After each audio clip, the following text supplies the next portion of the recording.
Hi, and welcome to Holloway Farms' first official episode of History Hour. My name is Miss Holloway, and I hope you guys are all going to join in every time we have a History Hour. With that being said, I'd love to introduce myself to all my new and hopefully returning students. My name is, like I said, Miss Holloway. I have an associate's degree as a paralegal. I'm working to get my education degree in middle school education with a concentration in history and language arts. I love reading and I absolutely love history. While I wasn't always excited about history when I was in school, I found a love for it after I graduated when I started researching the history that isn't always taught in school. What I like to refer to as the real history, what isn't kind of hidden from the history books that they give you in school because they kind of want to keep it a little secret. So, what we're going to be doing in these episodes is kind of getting into that history and the history that they will teach you in school and then delving a little bit further. What I do like to tell all of my students is a little bit about myself. So, about myself, like I said about my education background, I also served in the United States Navy. I have two kids, and they're both in junior high. They do various sports, love art, things like that, and they're in the band.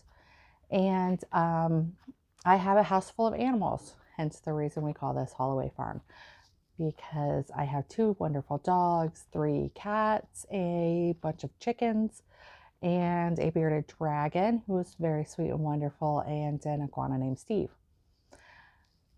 who's not nice, but he's still part of our lives. So that's enough about me. What we are going to get into in this episode is not going to be a lot of history, but instead it's going to be a lot of current events. I believe when it comes to history that you do have to also discuss current events, because I was always taught that if you don't learn history, you are doomed to repeat it. And I think that's what we're seeing now with the Ukraine versus Russia war that's going on. They do like to call it a skirmish or a slight invasion. Let's just call it what it is. It's a war. So we're going to get into that. We're going to get into the background of Ukraine. We are going to delve into a little bit of U.S. history and the involvement of the other countries when it comes to what's going on right now. Because, like I said, current events are always important and always matter when it comes to history. So, let's start with Ukraine's history. Ukraine was originally its own country. And then over the years, the Soviet Union came to be, and the Soviet Union was a pretty big power throughout many, many, many decades. Well, in 1991, which isn't that long ago, I was alive then, so really not that long ago. In 1991, the Ukraine got its freedom back. So they were very excited to become their own country again. Congratulations to them. It's always wonderful to see somebody regain their freedom. And now what we're seeing is Russia wanting to rebuild the Soviet Union and take them back over. Many have likened it to almost an abusive boyfriend situation. And we can definitely see that happening. You can see how Russia is refusing to let go of the past. So yes, that can definitely be likened to that way. So with everything going on there, Russia for the past few weeks has kind of been playing cat and mouse with Ukraine and putting their troops off the shores and kind of making little threats about, we might not, we don't know. Unfortunately, everything came to a head in the past week, and they did. They entered into Ukraine's territory and started bombing and actually coming into Ukraine and shooting at the civilians along with the army. So now we have this going on. It's a mess. It's an absolute mess. It's horrible. We are witnessing people trying to leave with their pets. Thankfully, some countries are not worried about people having their passports. They're not worried about people having vet records. And they're just like, come on, just get over here. It's not a big deal. As long as you're safe, we don't care. And that's wonderful. We are very, very thankful for those bordering countries that are willing to take the Ukrainians in. Some other countries are sending soldiers over and kind of standing kind of outside Ukraine, not really doing anything in case things get worse. I don't know how that's helping, but it is what it is. We also witnessed this where the U.S. offered to get the president of the Ukraine out of Ukraine. He told him no. He didn't need help getting out. He needs bullets. The president of the Ukraine is actively fighting alongside his soldiers. I don't remember a time I've ever seen that happen. I have always known in every country the presidents, the high-ranking officials to always be safeguarded and either back where there's no fighting or at the very least hunker down in some bunker somewhere so that way they are not at the risk of being harmed. That's not what the president of Ukraine is doing. He is fighting alongside of his soldiers no matter what it could mean. So for that, it's very, very, very impressive. And I can't say enough about the man. He's a stand-up guy. We don't even see Putin doing that. He's back in Russia making sure to arrest protesters.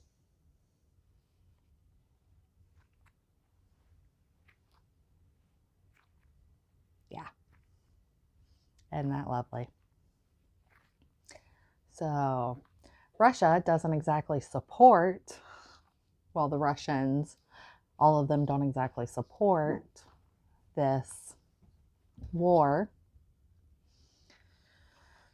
And those that choose to speak out are arrested. Okay, sorry about that. We had to kind of splice it together a little bit because of the dogs. Like I said, I have a lot of animals. It is what it is. So, the Russians do not, well, at least not all of them, support this war against the Ukraine. The ones that choose to speak out are arrested. They don't have free speech. In America, we have free speech. Many confuse our free speech with the right to say anything and get away with it. That's not what it means. We have free speech, but it doesn't mean that we are free from consequences. That means that we could lose our job, lose our Twitter, whatever. If you're a kid and you speak out against something, while you're in school, it does mean that you could get detention and school suspension, those kind of things. Because even as a child, you still have all the amendments that grown-ups do. If you've ever been in one of my history courses that I have subbed for, you should know this, because I always make sure to tell all of my students the Bill of Rights does not come with an age restriction. Always remember that. You do have the right to protest peacefully. You do have the freedom of speech, freedom of religion, freedom of persecution. All of those are awarded to you. There is no age restriction on those. Remember that. So, with that being said, in America, we do have freedom of speech. What our freedom of speech means is that we are free to speak out against the government without fear of being arrested, being murdered, things like that.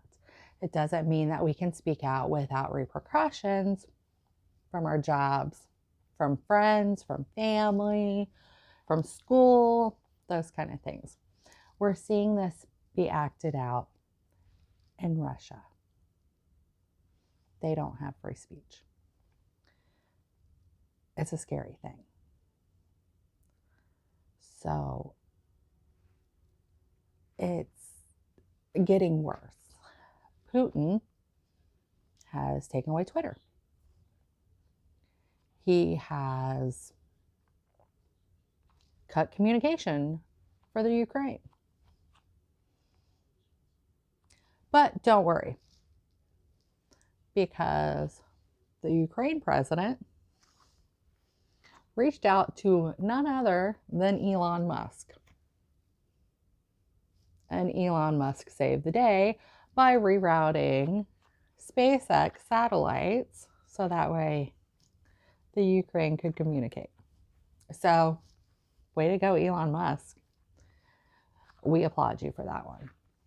So, that was definitely impressive. We're very proud of you. With that being said, these are things that are happening in real time. These are things that when you guys are adults and you guys are helping your kids study history, you're going to be talking to them about this stuff. There are things that come up in history classes that I've lived through that I have to now talk to my kids and my students about. It's definitely different because you don't expect to live through history, but we do. So that's why current events are important to go over. That's why this is an important episode to start with. So back to where we're at. So the Ukraine president reached out to Elon Musk and he delivered, which is great. And the Ukraine president has used his communication ability in amazing ways. He has posted a video. Всім добрий вечір. Лідер фракції тут, голова Офісу президента тут, прем'єр-міністр Шмигаль тут, Подоляк тут, президент тут. Всі ми тут, наші військові тут, громадяни суспільства тут, всі ми тут. Захищаємо нашу незалежність, нашу державу. І так буде й далі. Слава нашим захисникам, слава нашим захисницям. Слава Україні! Letting everybody know that he's on the front lines, fighting. Again, I love this guy. Like, he is incredible. I have never seen anybody more committed to his people. Sorry for the past presidents of the U.S., other than maybe like George Washington. Like, sorry about your luck. But president of Ukraine, pretty stand-up guy. Like, I said what I said. So now we need to go over where this fighting is happening and this map right here. It's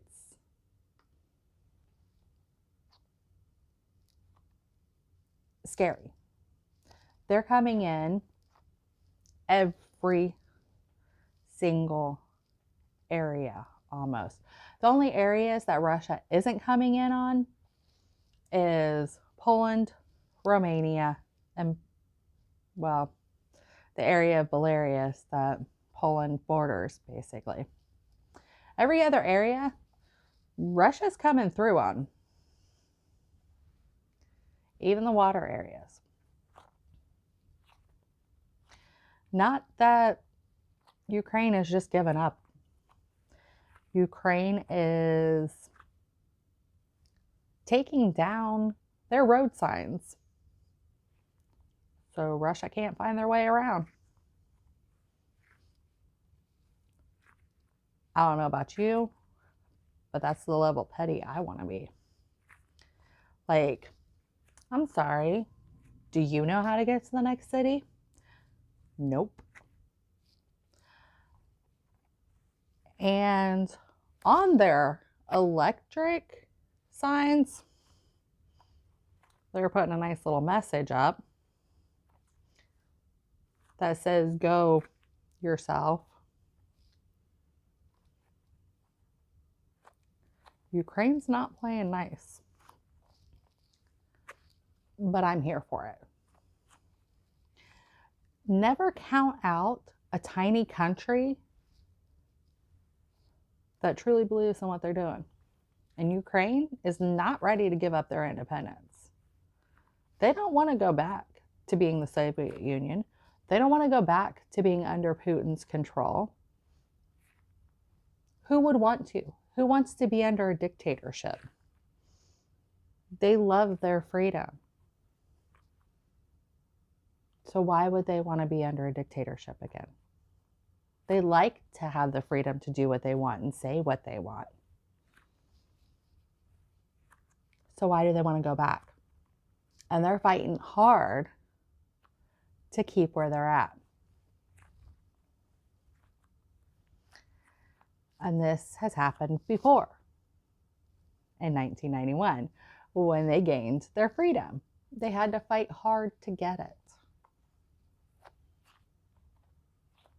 The only problem is that today, Russia released a statement basically making nice little threats that, I mean, he didn't outright say that if NATO jumped in, he was going to release nukes, but he definitely made sure to imply that because of NATO being on standby, he was warming up the nukes.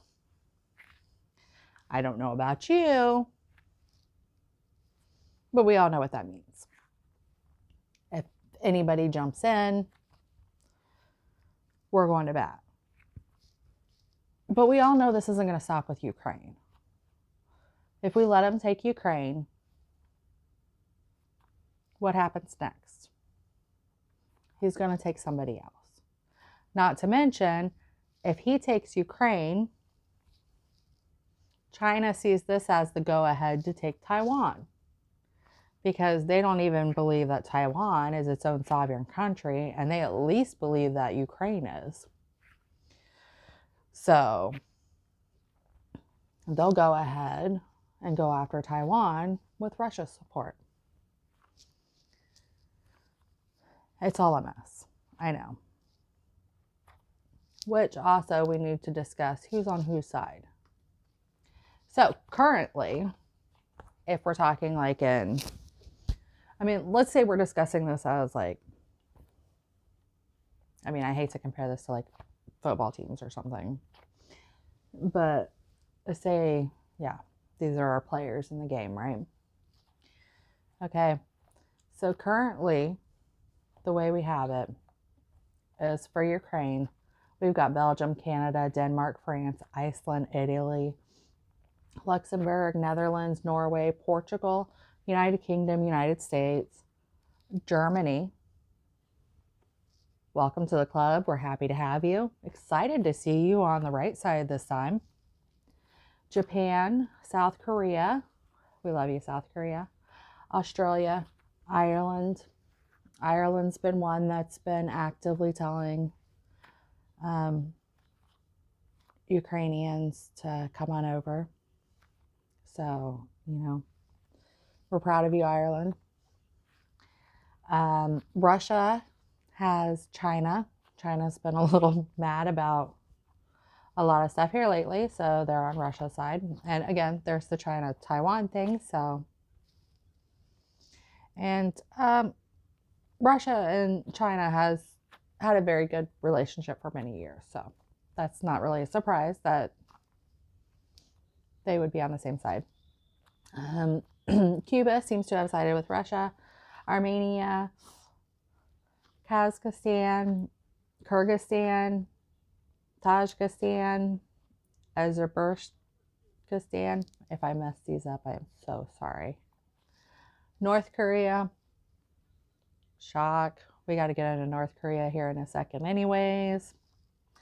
Belarus, Syria, Iran. Speaking on North Korea, is it really a shock? No. Also, North Korea, even while this is all going on, they can't even take a day off from shooting their missiles. Yeah. Yet again today, they're like, hey, test missile launch. We just wanted to see how far it would go. There's a whole war. Can you not do that? No. Apparently they were bored of the war already, so they decided to launch a test missile. I don't know. He's weird. Okay. Like, he's just, it's him. What do you do? Well, there's a lot of things you could do, but it's not our country. So, neutral grounds right now: India, Brazil. Israel hasn't chosen sides yet. Pakistan, Serbia, Turkey, Venezuela. Some of these are choosing to remain neutral because they're hoping that it will work itself out with diplomacy. I think at this point we've realized that diplomacy isn't going to work. I mean, Putin has literally dropped bombs in Ukraine. Diplomacy is not going to happen. I haven't seen anything about Switzerland. I know that Switzerland has been notoriously neutral previously in most of the wars. And so I lean on the side that they're probably neutral currently, but I'm not positive. But that's my figuring is they're probably neutral at this time because they tend to be. But with that being said, it's a frightening thing going on right now, and it's understandable to be afraid. I mean, especially for the younger students, most of you guys haven't really had to deal with this kind of stuff. Those of you that are my age that are tuning in, or parents of the students that are tuning in, we've all been there. Like, this isn't the first time. This isn't even the first time with Ukraine and Russia. So we've been through this. This is unfortunately beginning to be really normal for us. And that's also hard. This is, I guess, where we turn a little bit from history to maybe some mental health talk. During this time, it's okay to reach out. It's a little worrisome. That's the difference between discussing history and discussing current events. Some current events, it's not too much of a big deal, and we don't have to worry a lot about it because it's Just little stuff. It's not going to change our lives. Some current events are big things. These ones are big things. You're going to see a lot of millennials and Generation X individuals, especially the elder millennials and Generation X, making jokes right now. It's how we deal. It's how we've dealt. We've been through this stuff a time or two. If we didn't make jokes, we wouldn't know how to deal with it.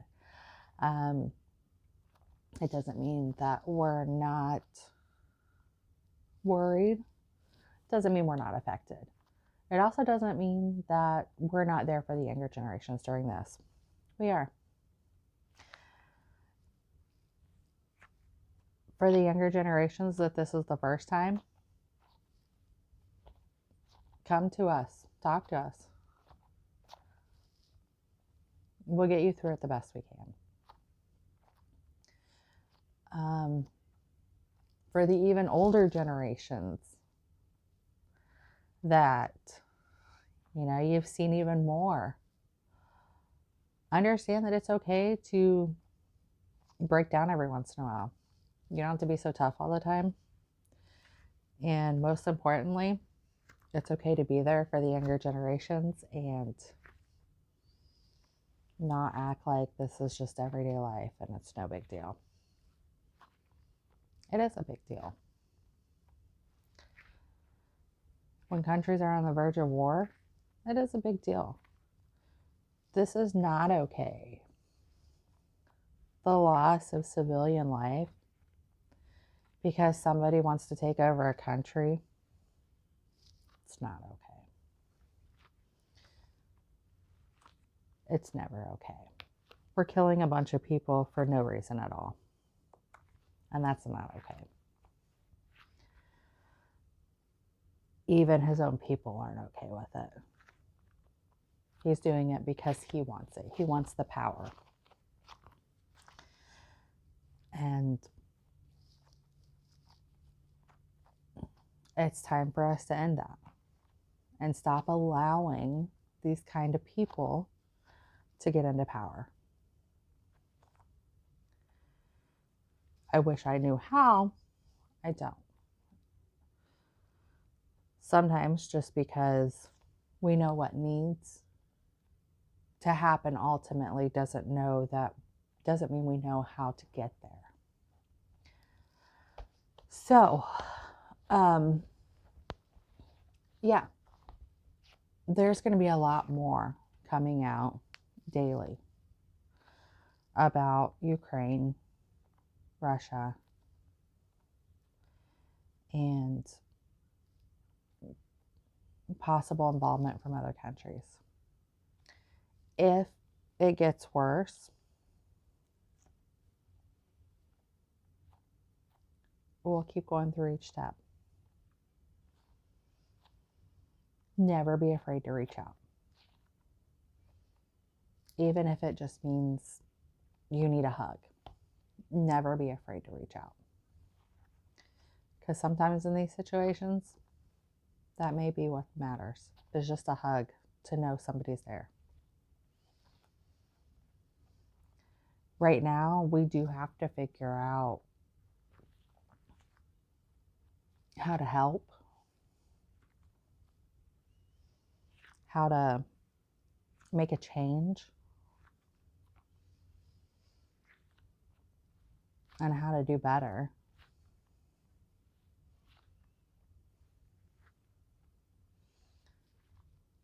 But I don't know how. I don't have all the answers.